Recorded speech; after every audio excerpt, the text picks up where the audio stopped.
This production is dedicated to the memory of William George Lavery.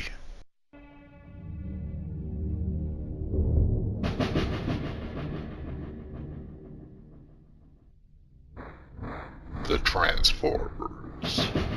Death of Optimus Prime. Story by James Roberts and John Barber. Adapted for audio by Adam Nichol, Matt Clark, and Adam White. All changes made to this story for audio do not reflect the original creators' opinions or views. Death of Optimus Prime, originally published by IDW Comics. The Old Oilhouse is proud to present the Death of Optimus Prime.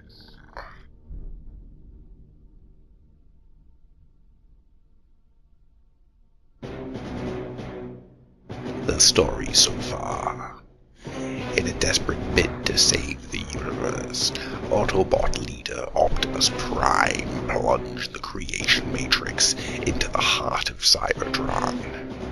A searing white light consumed everything.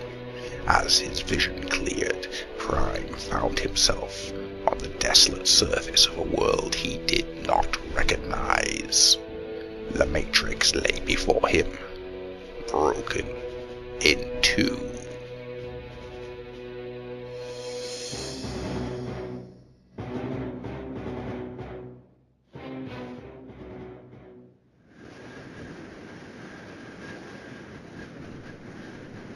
I remember it well, the day I died.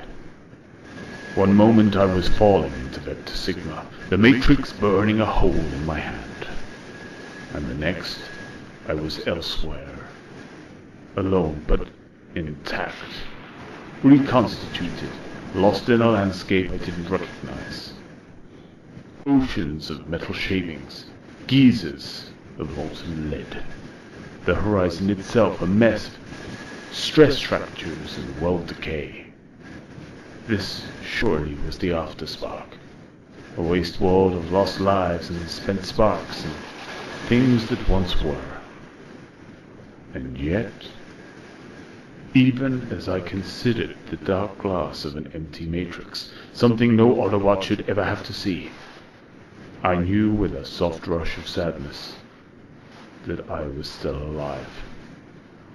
Whoever was up there, whether it was Primus or his opposite, he wasn't done with me yet. I remember thinking to myself, if I'm not dead, if this is not the afterspark, then where am I? The stars gave me my answer.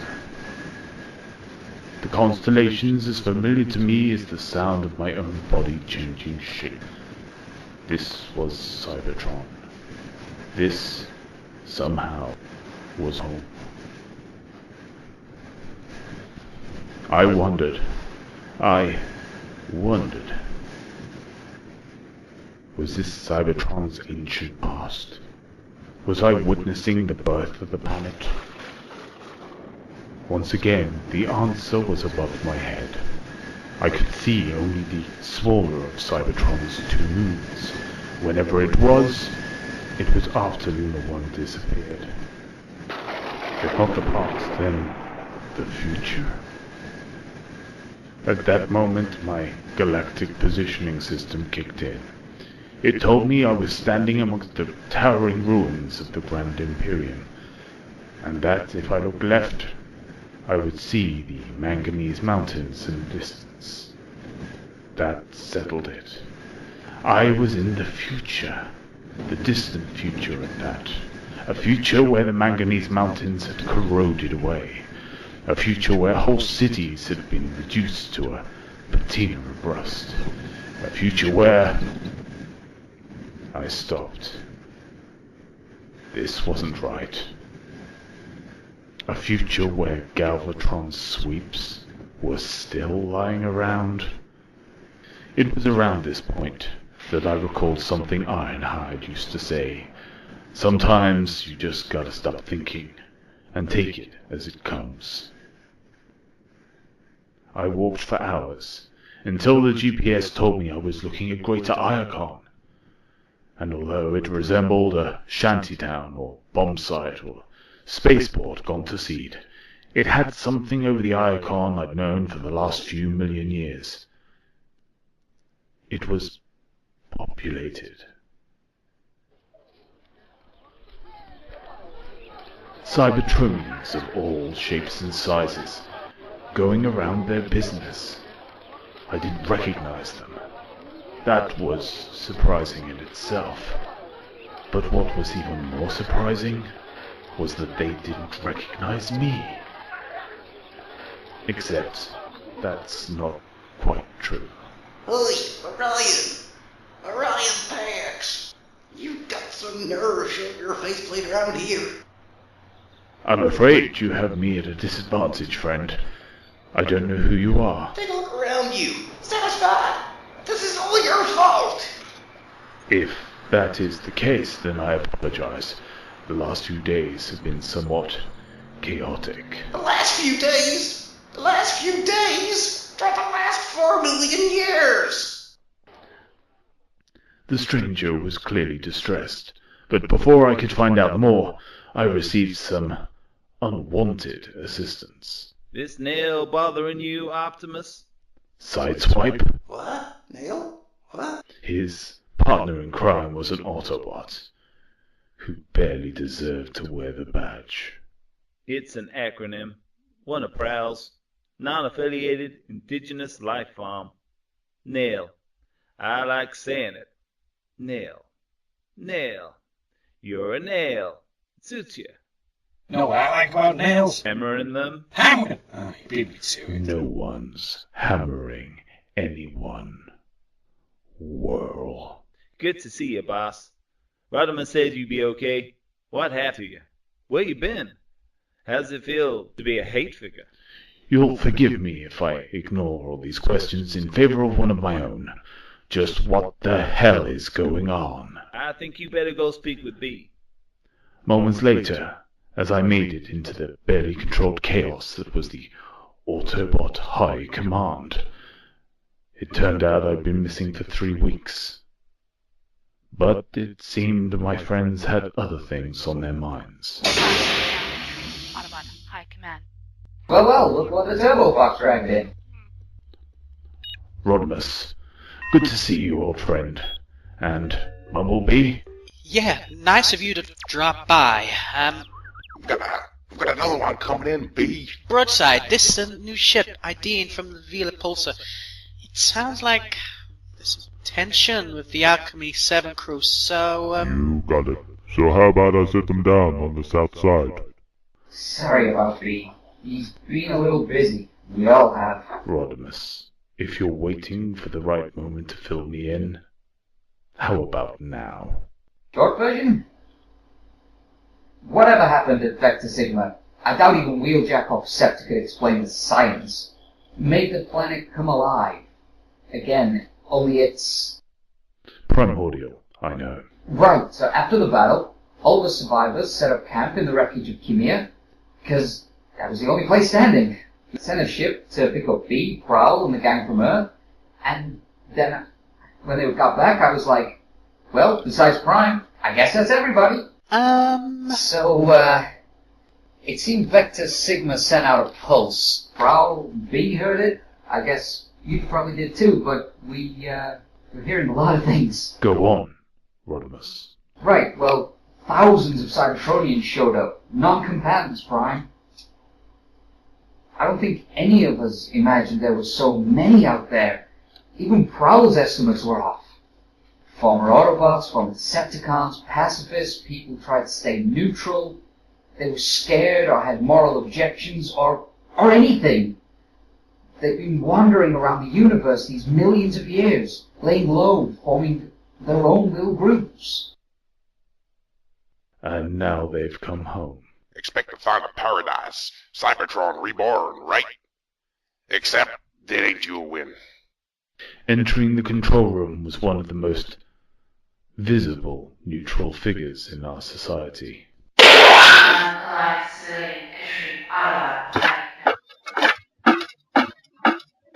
Except, we've been bitterly disappointed at what your war has done to our world, and what you continue to do by playing the part of an occupying force. Metal Hawk. I'm surprised you remember me, Orion Pax. I remember. You ran. I had a duty. To my people, to Cybertron. You were killing our world. We were inspired when Diatlas left. The Circle was a cult, and we are better off without them. Autobots, Decepticons. You are all cults. Make no mistake, I do not represent another faction. I represent Cybertronians. And we want our world back. You can't blame us. The Autobots defended you against a situation you helped create. But you left it to the likes of Megatron to tear it down. The Decepticons were brutal. But at least they took action. You're defending Megatron? No. But is civil war the fault of the oppressed or the oppressors? Besides, it doesn't matter anymore. We outnumber you 100 to 1. There are more of us every day. It's time you left, Pax. It's time all of you left. See what I've been putting up with, Prime? Now that you're back, you got the Matrix. Just open it up and it'll, I don't know, tame the planet? Everything will be back to normal.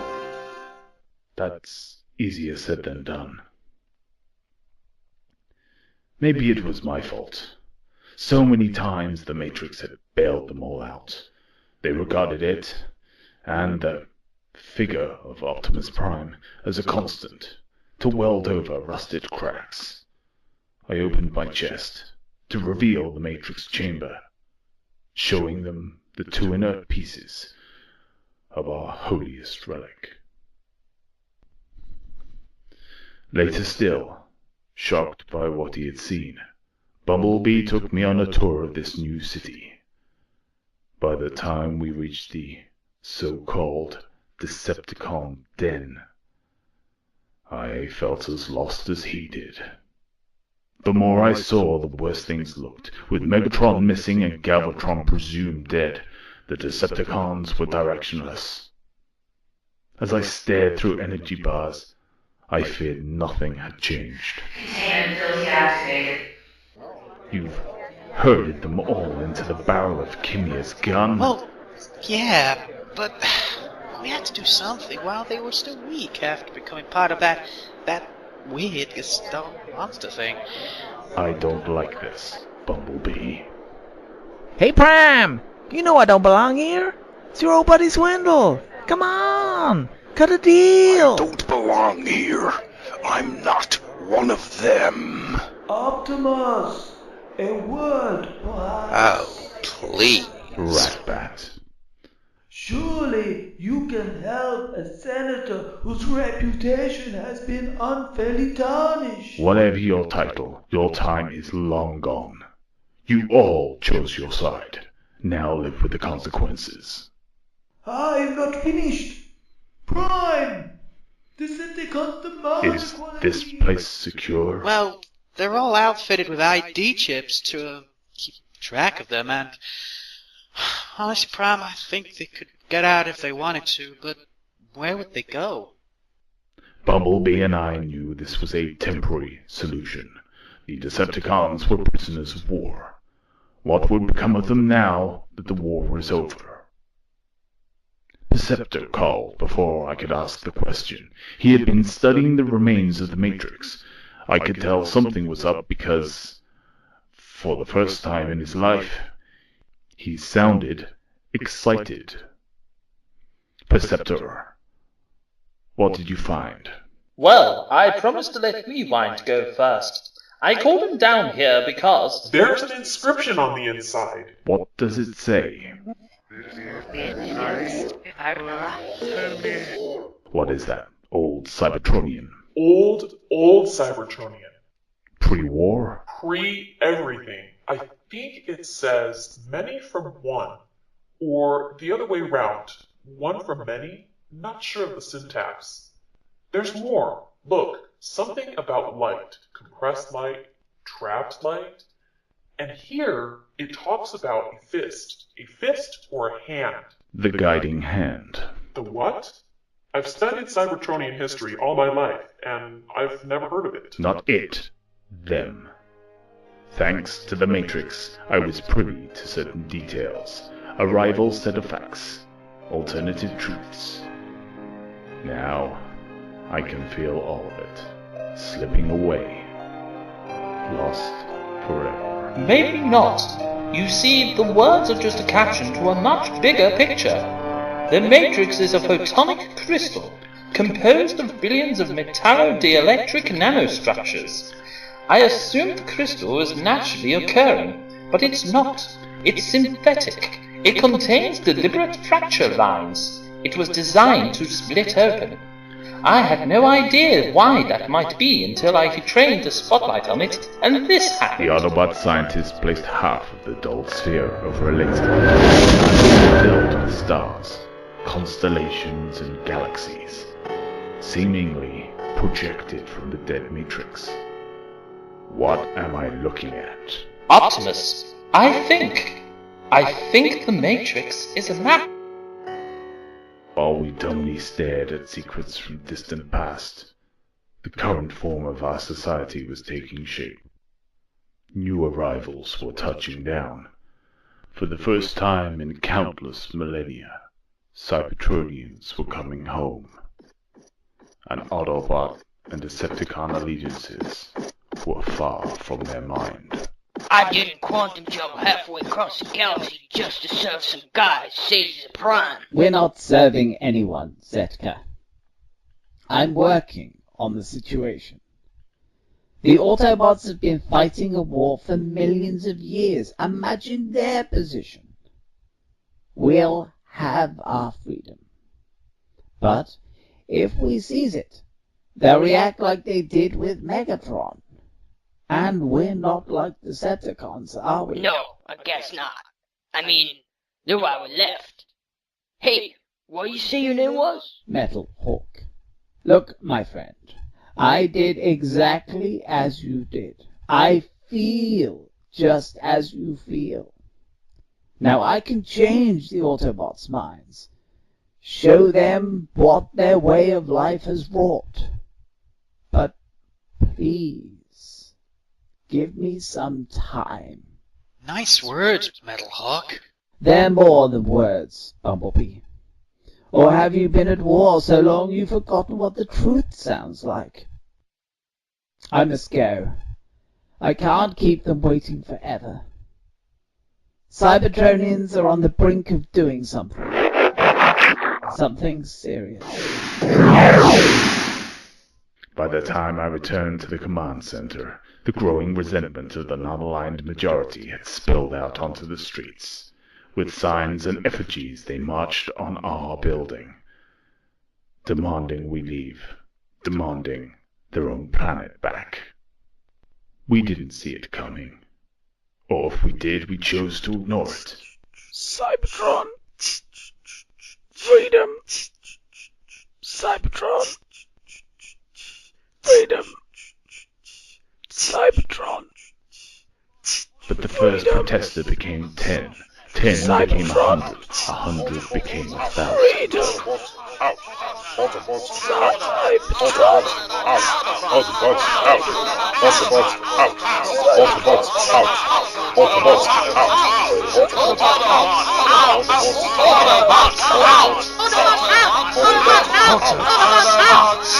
Autobots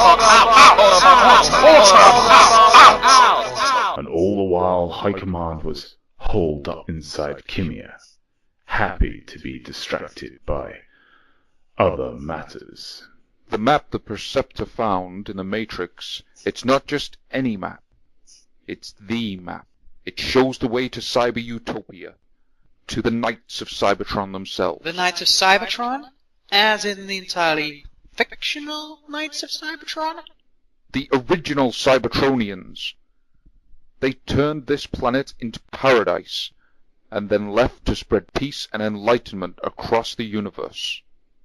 And that was to be, 10 million years ago? No one's heard from them since. And what we think we know about them is based on contested texts and artifacts of dubious authenticity. They never existed, Griff. They were invented by disciples like Diathlus as an excuse to hide away in Crystal City and pretend that the war was something that happened to other people. Even assuming the Knights of Cybertron are real, what makes you think that the Matrix map relates to them? I spent time in Crystal City. Diathlus was obsessed with finding what he called the roadmap to Cyber Utopia. His name in Old Cybertronian is Deatlus, literally God Map. He always said the Matrix was the key. You really think this map will lead us to the Knights of Cybertron? Yes. What are we waiting for? Let's fire up and make it supreme And nothing. We've got work to do here. Now's not the time to go chasing after myths. Take a look outside, B. Listen to that crowd. We don't belong here anymore. How can you say that? How can you even think that? This is our home. We're all in this together. We just need to convince the Nails of our good intentions. Then it's an opportunity to start over. Yeah, well, good luck with that. But as soon as I get a chance, I'm gone. Please, haven't we been here before? Are you gonna have a tantrum and storm off every time you have to do something you disagree with? This isn't me having a tantrum. It's me growing up. Why throw everything away just to start again? Maybe carrying the Matrix changed me, but I'm not ready to write off 10 million years of culture just yet. I still believe in the old ways. And the Knights of Cybertron epitomize the old ways. Find the Knights of Cybertron, and we'll regain everything we've lost.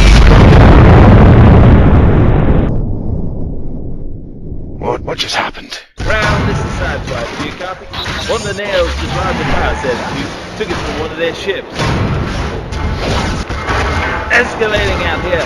We're seriously outnumbered. 50 of us and 1,000 of them.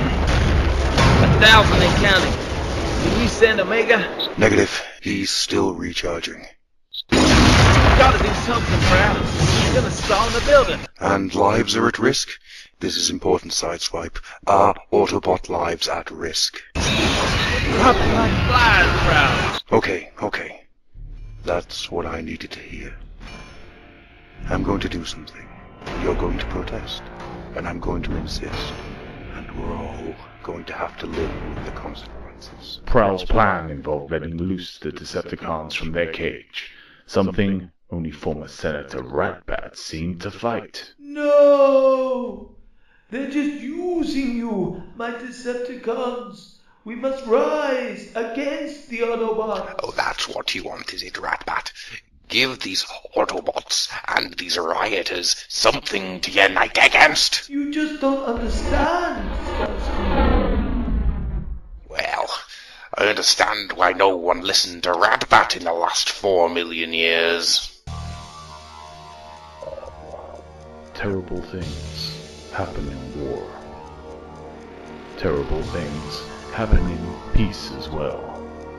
I'd like to think that Prowl regretted telling Sideswipe to release the Decepticons, no matter how pragmatic a decision it seemed at the time. I'd like to think that he looked back and cursed himself for letting the genie out of the bottle. But that doesn't sound like the Prowl I know. For their part, the Decepticons knew a good deal when they heard one. Freedom of movement in exchange for helping out with crowd control. Bumblebee told the ID chips he and Prowl had implanted weren't for identification. They were inhibitor intelligence chips. The inhibitor portion stopped the Decepticons from using Ultimus and built-in weaponry. And if they failed to exercise restraint, the deterrence half could be detonated. But who could tell them the right became battle? Metalwork tried to calm things down, but in doing so he just made himself calm. Sideswipe. Metal Hawk's down. Bring him inside now. And while the Autobots outside were busy fighting the very robots they had sworn to protect, High Command was still fighting each other. For the final time, Rodimus, you're not going anywhere. I can turn this around. I can get the nails on our side, but I need your help. But you're asking me to help you start again. What if I don't want to start again? What if instead of resetting the clock, I want to turn it back? The Knights of Cybertron can help us rediscover our heritage. I'm warning you. If you and Drift take off, that's it. You're on your own. 2 outcasts. 2 robots. Going it alone? I'll go with you. What? We're not wanted here. Besides, if the Knights of Cybertron are as smart as Drift says, maybe they can help us all out. Maybe they can fix the planet. Maybe they can teach us to live alongside the Nails. Why are we even having this discussion? No one is going anywhere. If any of you leave Rodimus, or you, Ultra Magnus, it means the Nails have won. What, Prowl? This isn't a war. Well, it feels like one to me. That mob outside, we owe them nothing. We are the ones who risked our lives against the Decepticons. Where was Metalhawk when Megatron invaded Voss, or blew up the Grand Imperium? Now that the smoke has cleared, they think they can turn up and reclaim the planet. I don't know what's worse, their arrogance or their Steady on there, cowardice. Prowl. Why'd you hate the neutrals so much? Because he was one. I am right. Aren't I, Prowl? I tried to leave, just once, years ago. I joined the crew of the Peaceful Resolution. We were shot down over the Manganese Mountains. We didn't even reach orbit. Staying behind, it meant I had to help the war effort, instead of running away from it. I had a lucky escape, just not in the way I anticipated. Look, Prowl, if you want to... I don't hate the neutrals, Ratchet, but I'm sure as hell glad I'm not one. Wait, where's Optimus? I'd had enough. I walked to the balcony that overlooked the rioters, called out to the mob below. My fellow Cybertronians, I stand before you today, not as your master, not as your servant, but as your equal. What little power I have, I exercise in the interests of the Cybertronian race. I am accountable to you. And if it is your will that I should surrender that power, so be it. But first, I ask you listen to me. They halted, many of them mid-fight, fists raised. I told them the truth. When I became a Prime, I wrote 2 speeches. 2 speeches to be filed away until the war was over. I would give one in the event of victory, the other in the event of defeat. Standing before you today, I do not know which to give. To the new arrivals, I say this. We Autobots bear you no ill will. You have every right to leave Cybertron, and every right to return. But those who stayed behind have rights too, and they have the right to live alongside you on the planet they won back, on your behalf. They have sacrificed more than you know, and I salute them. As for me, I have come to realize one thing. I am the war. In your eyes, at least, I am the war. I represent everything you have sought to escape from, everything you rejected. As such, I am an obstacle to peace, something I have no wish to be. And that is why, tomorrow morning, I am leaving Cybertron forever. I ask only that you give my Autobots the right to remain. I will go if you will let them stay. The crowd dispersed. Night fell, and preparations were made by myself and by others for what would come next. You gotta hand it to Optimus. When it comes to making grand gestures, no one can touch him. He's doing the right thing. Ah, so you convinced him to stay. Good. No, I told him I agreed with what he was doing. Too many people see him as symbolic of the old ways of military leadership. Anyway, the Autobots put me in charge, remember? Back on Earth? I don't think anybody expected it to be permanent. If you're in charge, what would you have done if he hadn't decided to go? Were you gonna exile Optimus Prime? You'd be a hard little butt, you know that? Point is, we stepped back from the brink tonight. The first time in a long time.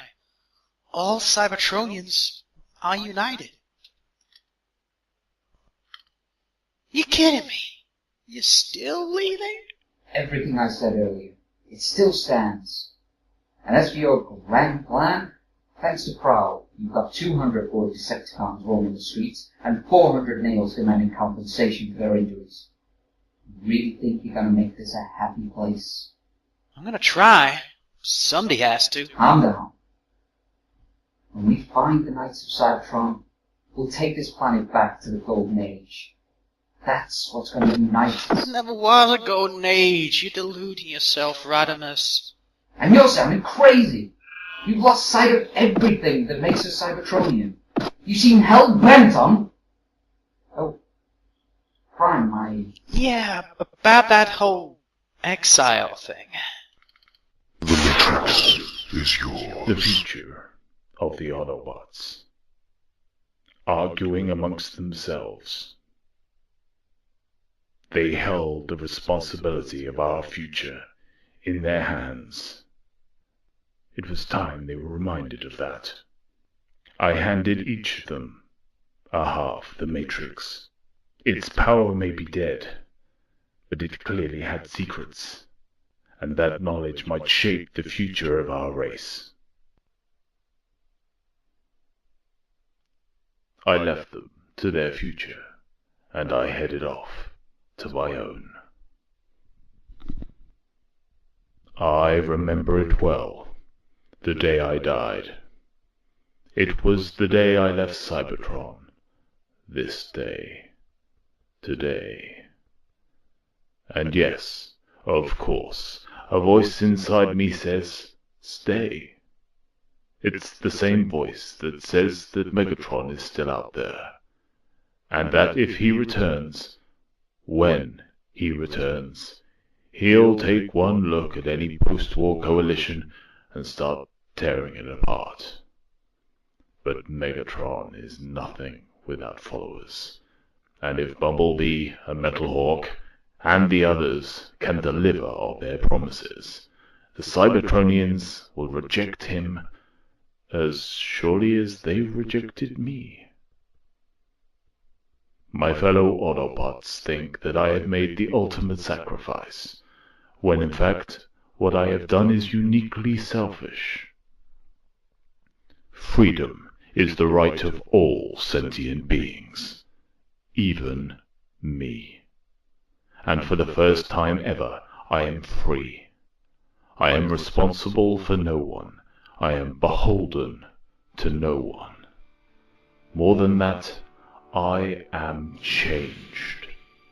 I no longer carry the Matrix. I no longer command an army.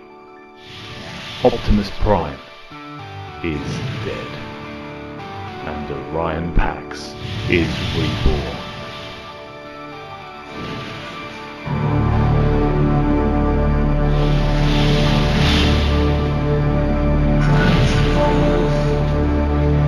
Transformers, The Death of Optimus Prime was edited for audio by Adam Dickel, Matthew Clark, and Adam White. Co-edited by Mark Whitehead. It starred Adam White as Optimus Prime, Sideswipe, Metalhawk, and various voices. Adam Nickel as Talbot, Wheeljack, Cyclonus, Ultra Magnus, Prowl, and various voices. Mark Whitehead as Whirl, and various voices. Paul Sugar Bear Anderson as Bumblebee. Matt Clark as Perceptor and Crowds. Philip Scott as Zetka. Robert Coy as Drift and Rodimus. Nicole Hale as the Computer. And Amy Morgan as Rewind. With thanks to David Taz Thompson, Michael Sullivan, Simon Williams, Nick Roche, John Barber, and Simon Verman. Originally written for IDW Comics by John Barber and James Roberts. The Transformers, all rights reserved and copyrighted to Hasbro. The Transformers, Death of Optimus Prime, all rights reserved, copyrighted to IDW Comics. All changes made to this production do not reflect the original views or ideas of the publishers. The greatest Autobot of them all, Optimus Prime, will return.